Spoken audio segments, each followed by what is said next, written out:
Hello friends, welcome to our channel civil tech for civil engineering experts. SSC JEN exams की तैयारी में 1000+ most expected question की series में हम building material and construction subject से related question discuss कर रहे हैं और हम इसके पार्ट 10 ऑलरेडी डिस्कस कर चुके हैं। आज हम पार्ट 11 डिस्कस करेंगे। ये वाला पार्ट इसका लास्ट है। अब जो भी नेक्स्ट हम पार्ट लेकर के आएंगे वो एसएससी जेईएन एग्ज़ाम में जो नेक्स्ट वेटेज सब्जेक्ट रखता है उससे रिलेटेड लेकर के आएंगे।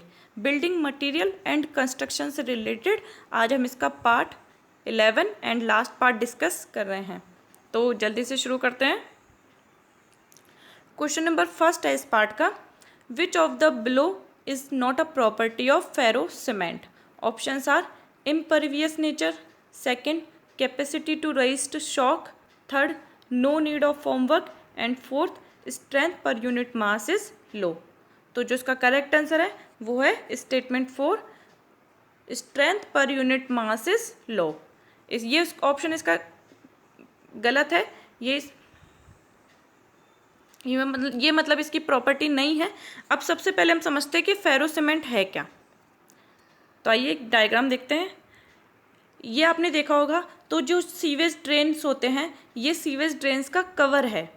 अब इसमें आप देखिए, तो आप इसमें देखेंगे तो इसमें ये इस तरीके की वायर मैश है, यहाँ पर वायर मैश है इस तरीके की, और वायर मैश में सीमेंट फिल की गई है और इसकी थिकनेस भी कम होती है। तो इस तरीके की जो सीमेंट होती है इसे फेरो सीमेंट कहते हैं। आप यहाँ पर इसका क्रॉस सेक्शन देखिए, इस तरीके से स्टील की या अदर मेटल की वायर मैश तैयार की जाती है और इन वायर मैश में सीमेंट फिल की जाती है। इसकी थिकनेस भी बहुत कम रखी जाती है और जनरली फेरो सीमेंट को वहाँ यूज़ किया जाता है जहाँ की रनिंग वाटर फ्लो है या फिर वाटर कंटिन्यूसली रहता है या फ्लडेड एरिया है। तो उस तरीके से, जैसे यहाँ पर हमने डायग्राम के अंदर देखा कि ये सीवरेज पाइप का कवर है, तो इस तरीके से जहाँ यूज़ होता है वहाँ पर फेरो सीमेंट यूज़ की जाती है। इसमें स्टील या जो भी मेटल यूज़ किया जा रहा है उसका कंटेंट तो होता है ज़्यादा और सीमेंट का कंटेंट उसकी तुलना में होता है कम, तो ये फेरो सीमेंट होती है। तो अब आप क्वेश्चन अच्छे से समझ गए होंगे। विच of the below is not a property? Impervious nature, impervious नहीं होगी। कैपेसिटी टू रजिस्ट शॉक, ये भी इसकी प्रॉपर्टी है। और इसके अलावा नो नीड ऑफ फॉर्मवर्क, और इसमें है strength per unit mass is लो, यानी कि इसका सेल्फ वेट में मतलब इसका कम होता है। तो इस वजह से इसका ऑप्शन नंबर 4 करेक्ट है। फेरो सीमेंट से रिलेटेड आप इस क्वेश्चन को और अच्छे से समझना चाहते हैं तो एक पैराग्राफ और समझते हैं यहाँ पे। Ferro cement is a type of thin wall reinforce concrete. Thin wall reinforce concrete होती है ये, commonly constructed of hydraulic cement mortar. Hydraulic cement mortar से बनाई जाती है। Reinforced with closely spaced layer of continuous and relatively small size wire mesh. The mesh may be made of metallic और other suitable material. Steel की, metal की या किसी भी और मेटल की सुटेबल मटीरियल की। Ferro cement is a super reinforced concrete. It differs from conventional concrete in that there is a higher ratio of steel to cement mortar. By altering the cement steel ratio to make ferro cement, we actually produce a material which exhibits properties superior to either steel or cement separately. Ferro cement has many of the properties of steel and yet it will not rust. Although it looks and feels like concrete, it can flex without cracking. अब ये cracking में मतलब क्यों नहीं होती है, क्योंकि एक बार थोड़ा सा आगे और पढ़ लेते हैं फिर मैं आपको समझाती हूँ। Application of ferro cement in construction is vast due to the low self weight. ये यहाँ पर इंपॉर्टेंट टर्म है। Application of ferro cement is in construction is vast due to low self weight, lack of skilled labour, no need of framework. अब आप options आपको याद आ ही गए होंगे कि ऑप्शंस क्या थे, तो अब आप अच्छे से समझ गए होंगे इस चीज़ को। प्रॉपर्टीज़ ऑफ फेरो सीमेंट, ये भी इंपॉर्टेंट टर्म है, अच्छे से पढ़ें। Properties of ferro cement, first property है it is very durable, cheap and versatile material, low water cement ratio, produce and impervious structure, हमारे ऑप्शन में ये भी था impervious structure. Less shrinkage and low weight, high tensile strength and stiffness. Tensile strength अच्छी क्यों होगी? क्योंकि वैसे जनरली कंक्रीट की टेंसाइल स्ट्रेंथ अच्छी नहीं होती, वो कंप्रेसिव स्ट्रेंथ में ज़्यादा अच्छी होती है। टेंसाइल इसलिए क्योंकि यहाँ पर हम इसमें वायर मैश, स्टील का या अदर सुटेबल मटेरियल का यूज़ कर रहे हैं, तो इस वजह से इसकी टेंसाइल स्ट्रेंथ भी अच्छी होती है। Better impact and punching shear resistance, undergo large deformation before cracking और हाई डिफ्लेक्शन। क्योंकि स्टील यूज़ किया जा रहा है या मटेरियल यूज़ किया जा रहा है तो वो डिफॉर्मेशन, लार्ज डिफॉर्मेशन प्लेस करेगा और उसके बाद में उसकी एक लिमिट क्रॉस हो जाएगी, उसके बाद में क्रैक होगा। तो ये इस पर्पज से भी सही रहती है। बस इसका एप्लीकेशन का बस ये इशू रहता है, इसका एक तो इसका लो सेल्फ वेट होता है, तो इस वजह से थोड़ा बियरिंग कैपेसिटी को देखते हुए, और लैक ऑफ स्किल लेबर होती है, और नो नीड ऑफ फ्रेमवर्क। तो आई होप अब आप अच्छे से समझ गए होंगे कि फेरो सीमेंट क्या होता है।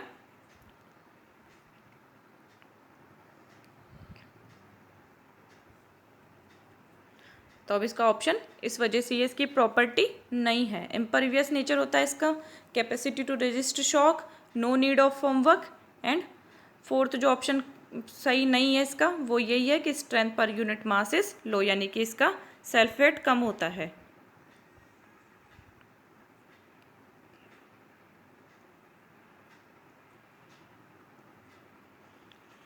आगे बढ़ते हैं। Which of the following refers to the process of proper and accurate measurement of concrete ingredient for uniformity of proportion? Options are grading, curing, mixing and batching.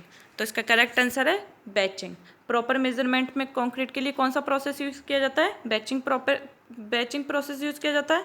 Batching में दो प्रोसेस होते हैं, वॉल्यूम बैचिंग या wait batching. Volume batching में यही होता है कि एक फिक्स पैन को फिक्स कर लो। अब जैसे हमें 1:4 का रेशो क्रिएट करना है, 1:4 मतलब हमें कंक्रीट बनानी है, तो यही इस पैन को एक बार सीमेंट का फिल कर लो, 2 बार इसी पैन को सैंड का फिल कर लो, और 4 टाइम इसी को एग्रीगेट का फिल कर लो। वेट बैचिंग करनी है तो फिर वो केजी में वेट करके किया जाता है। तो ये volume batching and weight batching. Next question है, what do you mean by warehouse pack of cement? Options are full capacity of the warehouse, second pressure exertion of the bags of upper layers, third pressure compaction of the bags on lower layers, fourth packing the warehouse।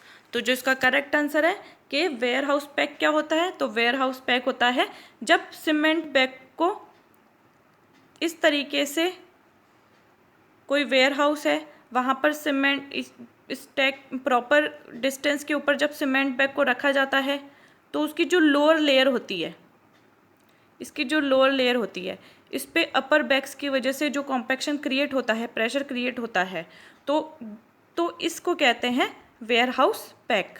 इसकी pressure compaction of bags on lower layer. ज़्यादा अच्छे से समझना चाहते हैं तो IS code दिखाते हैं आपको।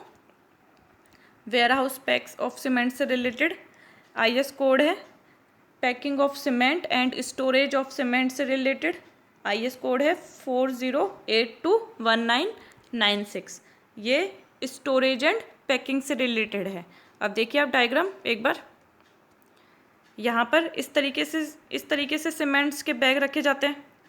ये देखिए, ये तो इसका क्रॉस सेक्शन है, क्रॉस सेक्शन में तो सीमेंट बैग्स को इस तरीके से रखा जाता है, और ये इसका प्लान है। अब एक प्लान में देखिए कि एक तो इसको प्रॉपर हाइट पर रखा जाता है, मतलब मान लीजिए कि ये इसका ग्राउंड फ्लोर है, तो ग्राउंड फ्लोर से एक हाइट पर सीमेंट बैग रखे जाते हैं। इसके अलावा ये इसकी यहाँ पर वॉल्स हैं, तो वॉल से भी डिस्टेंस पे रखा जाता है, वॉल से भी डिस्टेंस रखा जाता है, और ग्राउंड से भी प्रॉपर हाइट पे रखा जाता है। अब इसके अलावा यहाँ पर इम्पॉर्टेंट टर्म क्या है, मैं वो बता देती हूँ आपको। ये तो सिंपल बेसिकली जानने वाली चीज़ें हैं, बाकी इम्पॉर्टेंट टर्म जो चीज़ है वो ये है कि एक तो कितना ऊपर रखा जाता है, तो यहाँ पर ये इसका 4.2.2 क्लोज है। Cement bag shall be stacked off the floor on wooden planks पे रखा जाता है in such a way to keep about 150 mm to 200 mm clear above the floor. ये वैल्यू आप अच्छे से ध्यान रखिए कि कितना अबाउ रखा जाता है। तो देखो डायरेक्टली आईएएस कोड से रिलेटेड ही क्लॉज आते हैं, तो कितना रखा जाता है 150 mm to 200 mm clear above रखा जाता है।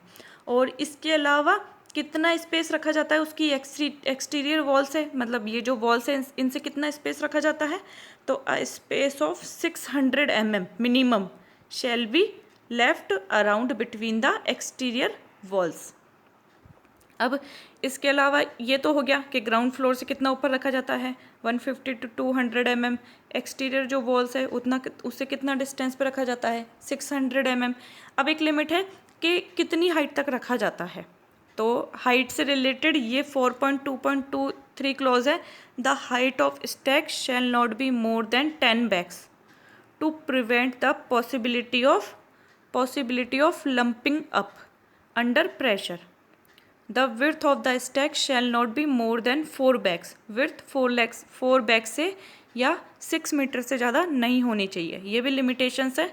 विर्थ तो 4 बैग से ज़्यादा नहीं होनी चाहिए और जो हाइट है वो 10 बैग से ज़्यादा नहीं होना चाहिए। In stacks more than 8 bags high the cement bag shall be arranged alternately length wise and cross wise so as to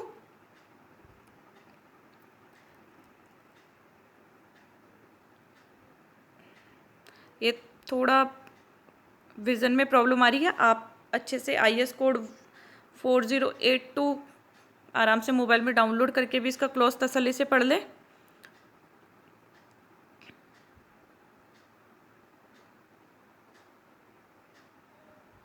तो यही चीज़ है इसमें बेसिकली जो है कि मतलब विर्थ कितनी रखनी है, तो विर्थ तो है 4 बैग्स और हाइट कितनी रखनी है, तो वो हाइट है 8 to 10 बैग्स। बाकी और आप इसके बारे में अच्छे से जानना चाहते हैं तो एक बार इस आईएएस कोड को ज़रूर देख ले डाउनलोड करके, IS 401996। तो वेयर हाउस पैक से रिलेटेड अब क्वेश्चन आप समझ में आ गया होगा कि वेयर हाउस पैक क्या होता है। ये देखिए वेयर हाउस पैक से रिलेटेड इसी क्लॉज में है। In the stacks the cement bag shall be kept close together to reduce circulation of air as much as possible owing to pressure on the bottom layer of bag sometimes warehouse pack। मतलब bottom layer पे जो pressure create होता है ऊपर वाले bags की वजह से उसे कहते हैं warehouse packs is developed in these bags. आप देखिए कि मतलब किस तरीके से क्वेश्चन आ रहा है कि एक कोड है, कोड के अंदर एक छोटी सी टर्म दे दी वेयर हाउस पैक और उससे रिलेटेड क्वेश्चन आ गया कि अब वेयर हाउस पैक है भाई, वेयर हाउस पैक अब बताओ क्या होता है। तो इस तरीके से क्वेश्चन आते हैं। आई होप आप अच्छे से समझ गए होंगे। आगे बढ़ते हैं। Which of the following structure loads are not applied commonly to a building. Options are dead load, rain load, live load, environmental load. तो इसका जो करेक्ट आंसर है वो है रेन लोड। नेक्स्ट क्वेश्चन है the top diameter, bottom diameter and the height of a slump mould are. Option 10, 20, 30 centimetre, 10, 30, 20 centimetre, 20, 10, 30 centimetre, 20, 30, 10 centimetre. अब mould आपको slump का अच्छे से याद ही होगा।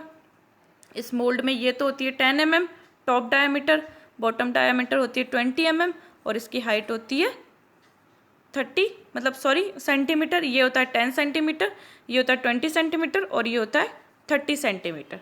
तो इस हिसाब से इसका ऑप्शन नंबर जो ए है वो करेक्ट है। Top diameter 10, bottom 20 and height 30।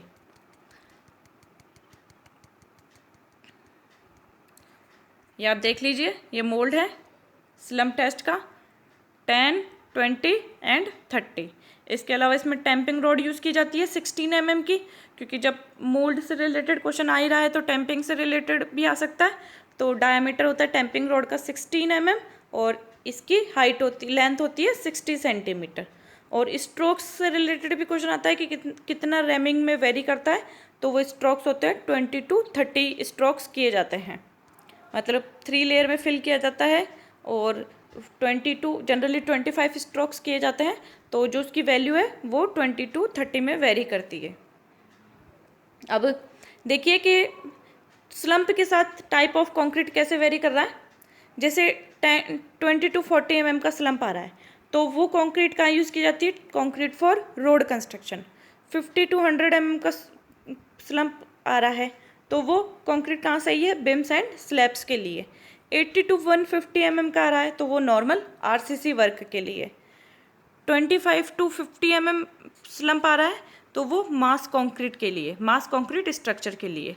10 to 25 mm है तो concrete to be vibrated, and 75 to 120 mm है तो इम्परमेबल वर्क के लिए। बाकी जो नीचे वाली टेबल है ये हम पिछली वाली सीरीज में डिस्कस कर चुके हैं। आप पढ़ना चाहते हैं तो एक बार तसल्ली से पढ़ लीजिएगा इसे।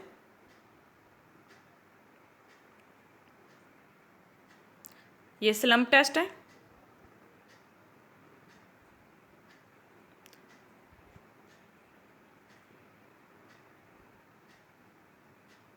प्रोसेस से रिलेटेड तो क्वेश्चन बहुत ही कम आते हैं, ज़्यादातर अपैरेटस से रिलेटेड ही क्वेश्चन आते हैं या उसके रिजल्ट्स कैसे क्या वेरी करते हैं उससे क्वेश्चन आते हैं। आगे बढ़ते हैं। The lower water content ratio in concrete introduce, options are smaller creep and shrinkage. Lower water content है तो उसकी वजह से कॉन्क्रीट पे क्या क्या इफेक्ट होगा, smaller creep and shrinkage. Second, greater density and smaller permeability. Third, improved frost resistance. And fourth, all options are correct. तो इसके चारों ऑप्शन, ये तीनों ऑप्शंस करेक्ट हैं कि वाटर कंटेंट कम है तो स्मॉलर क्रिप होगा, श्रिंकेज भी कम होगा, ग्रेटर डेंसिटी भी सही मिलेगी और परमेबिलिटी तो होगी ही नहीं क्योंकि वाटर कंटेंट ही कम है। फ्रॉस्ट रेजिस्टेंस इंप्रूव हो जाएगा तो इस वजह से इसका ऑप्शन नंबर 4 इसका करेक्ट आंसर है। नेक्स्ट क्वेश्चन है, the dimension for special shape of clay bricks are given in. तो अब हमें आईएस कोड बताना है इससे रिलेटेड। The dimension of special shape of clay bricks से रिलेटेड कौन सा आईएस कोड है। फर्स्ट ऑप्शन है IS 61651971, second IS 34611966, IS 14641969 and last option IS 39511975। तो अब इसमें समझाने जैसा तो कुछ है नहीं, ये डायरेक्टली IS कोड से रिलेटेड क्वेश्चन है। तो dimension for special shape of clay brick के लिए जो कोड यूज़ होता है वो होता है IS 61651971। अब इसके अलावा ये जो सेकंड है 34611966, ये Indian standard specification for PVC asbestos floor tile के लिए यूज़ किया जाता है। नेक्स्ट जो थर्ड है 14641969, ये specification for clearage and ceiling tiles के लिए यूज़ किया जाता है। अब यहाँ पर इम्पोर्टेंट नोट करने वाली बात ये है कि IS कोड डायरेक्टली बस पूछा जा रहा है कि ये IS कोड किससे रिलेटेड है या इससे रिलेटेड कौन सा IS कोड यूज़ किया जाता है। तो एक टेबल यहाँ पर इंसर्ट की है, आप इसमें इम्पोर्टेंट IS कोड याद कर लेना। ये इम्पोर्टेंट IS कोड ही है, ये ब्रिक से रिलेटेड है।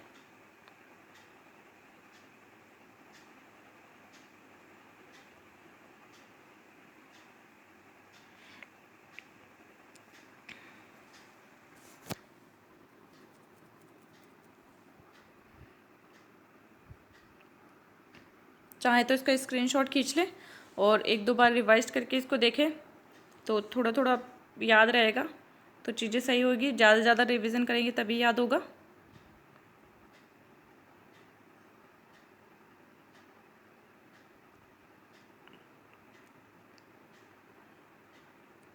चलिए आप इसे पढ़ लीजिएगा। नेक्स्ट क्वेश्चन है, water absorption for class A type of roof tiles is. Options are 26 to 29%, second 14 to 19%, third 4 to 9% and fourth 20 to 24%। अब A type of roof tile के लिए वाटर अब्जॉर्प्शन कितना होता है, तो जो इसका करेक्ट आंसर है वो है 20 to 24%। दो तरीके की टाइल्स होती हैं, क्लास AA टाइप और क्लास A टाइप। एक तो होती है क्लास AA टाइप और एक होती है क्लास A टाइप। अब इसका जो वाटर अब्जॉर्प्शन होता है वो क्लास ए के लिए तो होता है 18% और क्लास ए के लिए होता है 20%। अब हमारे पास यहाँ ऑप्शन में था कि 20 to 24%। अब यहाँ पर इसके नियर अबाउ, क्लास ए के 20% के नियर अबाउ हमारे पास यही ऑप्शन है 20 to 24%। बाकी जो इसका करेक्ट जो वैल्यू है वो है 20% ऑफ मैक्सिमम इसकी 20% मैक्सिमम इसकी अब्जॉर्प्शन लिमिट होती है। क्लास ए के लिए 18 और क्लास ए के लिए 20। इसके अलावा ब्रेकिंग लोड है यहाँ पर, ये भी अब वैल्यू देख लीजिएगा, 1 होता है इसके अंदर और 0.80 होता है क्लास ए के अंदर। 1, 1.80 एंड 0.9, ये 3 वैल्यू है। ये आप देखिए कि 3 वैल्यू कौन सी है। ये यहाँ पर इसकी डायमेंशंस है। सबसे पहले तो इसके लिए कौन सा कोड यूज़ किया जाता है रूफ टाइल के लिए, तो रूफ टाइल के लिए यूज़ किया जाता है 6541992। अब डायमेंशन देखिए तीन तरीके की टाइल्स यूज़ की जाती है, 410 इंटू 235, 420 इंटू 250 एंड 425 इंटू 260। अब आप ऊपर वाली टेबल पे गौर करिए कि जो तीनों टाइप की है टाइल्स,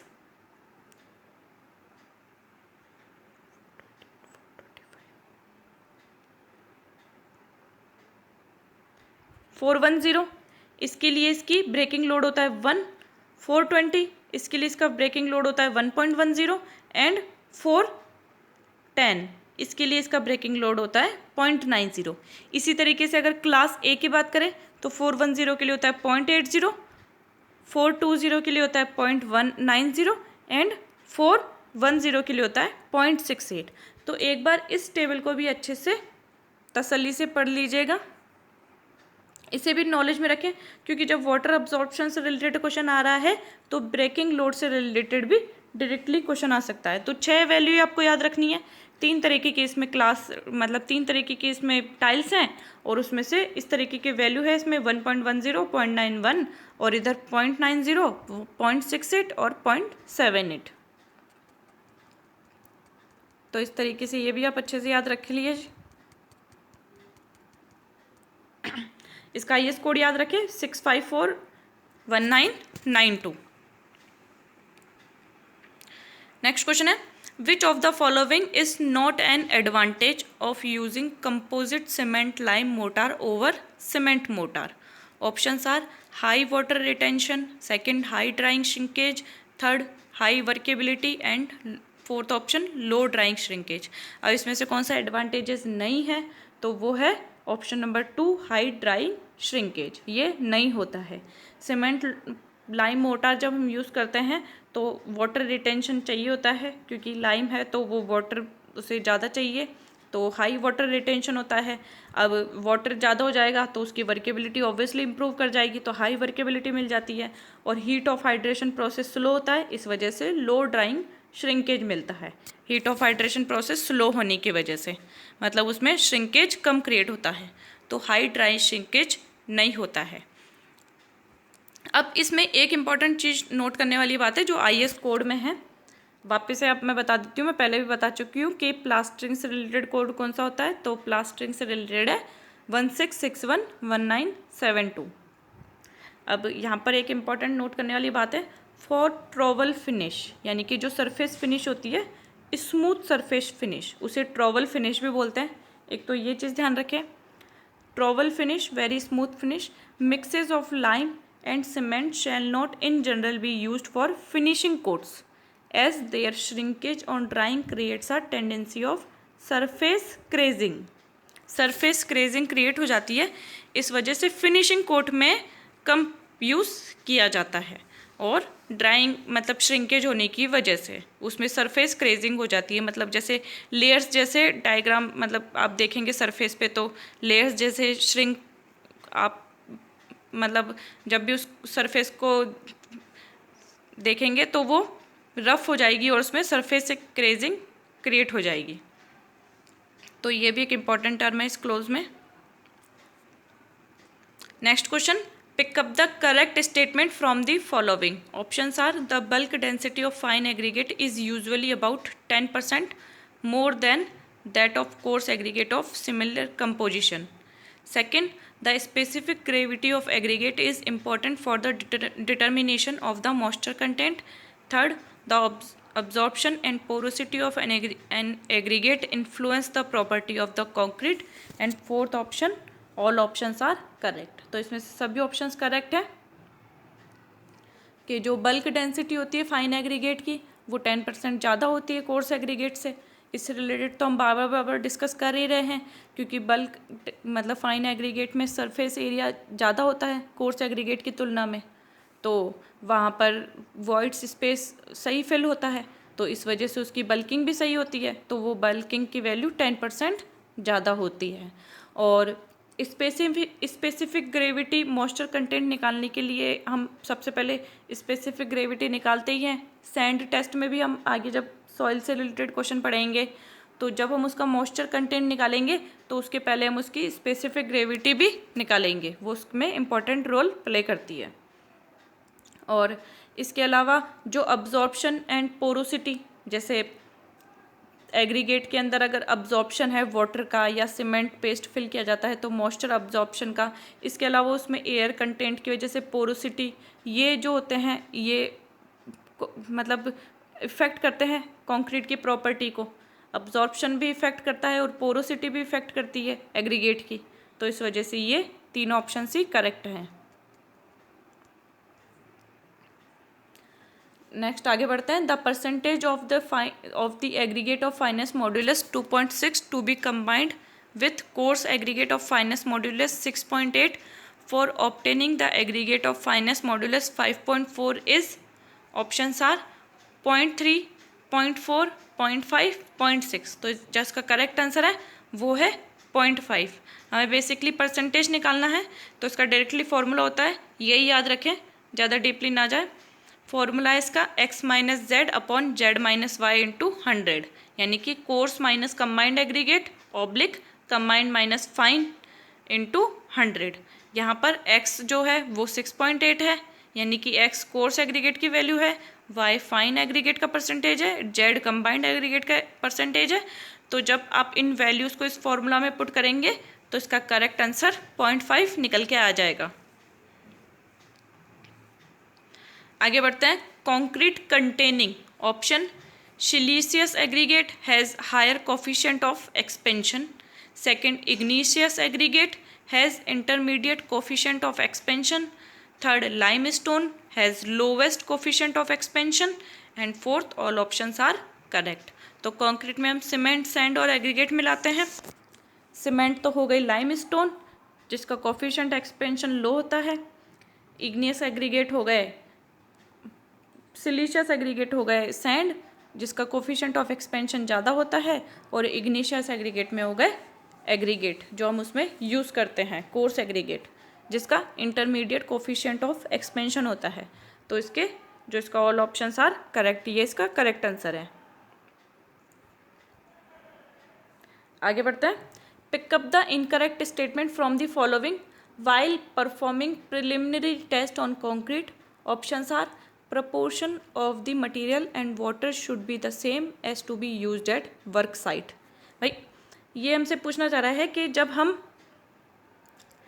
प्रिलिमिनरी टेस्ट करते हैं कंक्रीट का तो जो मटेरियल का प्रोपोर्शन है और वाटर का प्रोपोर्शन है वो बराबर होना चाहिए वर्क साइट पे. मतलब अभी हम जैसे मान लीजिए प्रिलिमिनरी टेस्ट लैब टेस्ट कर रहे हैं और हम बाद में फील्ड टेस्ट करने वाले हैं, तो वर्क साइट पे और यहाँ पर जो टेस्ट है उसमें जो प्रोपोर्शन है वो बराबर होना चाहिए. सेकंड ऑप्शन है cement should be mixed by hand in order to maintain uniformity. Third, concrete mix should be stored in airtight container. And fourth, concrete ingredient should be kept at a temperature of 37 degree. अब इनमें हमें से बताना है कि incorrect statement कौन सा है. तो जो इनकरेक्ट स्टेटमेंट है वो है ऑप्शन नंबर 4 कि मतलब कंक्रीट के इंग्रेडिएंट को हमें 31 सेंटीग्रेड पे रखना चाहिए, जबकि 37 पे नहीं, हमें उसे 27 ± 3 डिग्री सेल्सियस पे रखना चाहिए. बाकी जो इसके तीनों ऑप्शन है वो करेक्ट हैं कि प्रपोर्शन जो यूज़ किया जाता है वो फील्ड टेस्ट और लैब टेस्ट दोनों वर्क साइट में बराबर होना चाहिए. और जब प्रिलिमिनरी टेस्ट की बात आ रही है तो उसे प्रॉपर उसकी मिक्सिंग करनी चाहिए.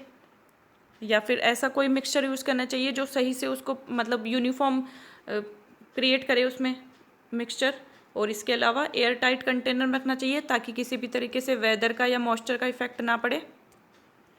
IS कोड के क्लोज में क्या है वो भी पढ़ लेते हैं हम, फटाफट से रीड कर लेते हैं क्योंकि इंपॉर्टेंट टॉपिक ही है, बेसिक क्लियर होंगे तो ज़्यादा सही रहेगा। Preparation of material, all material shall be brought to room temperature preferably 27 ± 30 degree Celsius before commencing the test. The cement sample on arrival at the laboratory shall be thoroughly mixed dry either by hand और in suitable mixture in such a manner. मतलब directly पानी नहीं मिलाना चाहिए sample में, सबसे पहले हम उसे मतलब हैंड मिक्सिंग या फिर ऐसे मिक्सर से करना चाहिए ताकि वो सही मैनर के अंदर मिक्स हो जाए। As to ensure the greatest possible blending and uniformity in the material, care being taken to avoid the instructions of foreign matters. The cement shall then be stored in a dry place, preferably in airtight metals container. Sample of aggregate for each batch of concrete shall be of the desired grading and shall be in the air dried conditions. In general, the aggregate shall be separated into fine and coarse fraction and recombined for each concrete batch in such a manner as to produce the desired grading.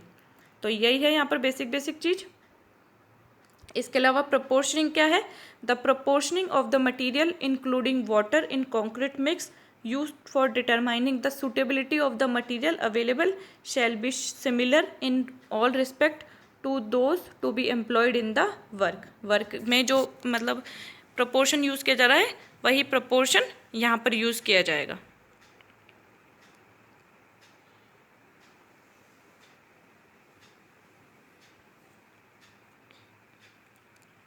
So thank you so much अभी तक के लिए support करने के लिए, and please हमारे channel को subscribe जरूर करें। Civil tech for civil engineering experts इस नाम का चैनल है, एंड ज़्यादा से ज़्यादा अपने फ्रेंड सर्कल में रिलेटिव्स ग्रुप्स में शेयर करें ताकि ज़्यादा से ज़्यादा लोगों को, ज़्यादा से ज़्यादा जो स्टूडेंट सिविल इंजीनियरिंग से रिलेटेड हैं, SSC JEN एग्ज़ाम्स की तैयारी कर रहे हैं, तो उनको इन वीडियोज़ का लाभ मिले।